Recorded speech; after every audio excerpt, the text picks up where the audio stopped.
বন্ধুগণ, আপনারা জানেন সিকেডি খুবই ব্যয়বহুল চিকিৎসা। ডায়ালাইসিস শুধু একজন রুগীকে না, গোটা পরিবারকে কাঁদায়। আমি সেই ভয়টা দেখেছি, তাই আপনাকে বলছি, সময় থাকতে সচেতন হন। আজই আপনার রক্তের কিডনি, ইজিএফআর, HbA1c পরীক্ষা করুন।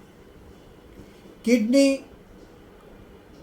আমাদের দেহকে সুস্থ রাখার জন্য ভিতরে যে বর্জ্য আছে সেই বর্জ্য পদার্থগুলি কিডনি দিয়ে বের হয়ে দেয়। কিডনি একটা চা ছাঁকনির সাথে তুলনীয়। একটি চা ছাঁকনিতে লক্ষ লক্ষ আপনার থাকে, যদি সেটা দুই একটি ছিদ্র ভেঙে দেয়, নষ্ট হয়ে যায়, ফাঁকা হয়ে যায়, তাহলে আপনি সুন্দরভাবে চা ছেঁকে খেতে পারবেন না। ঠিক তেমনই কিডনি যদি সুস্থ না থাকে, আপনার বর্জ্য যদি বের হতে না পারে, তাহলে আপনি নানা রোগে, নানা ব্যাধিতে ভুগবেন, আক্রান্ত হবেন, সংসার ধর্ম নষ্ট হয়ে যাবে।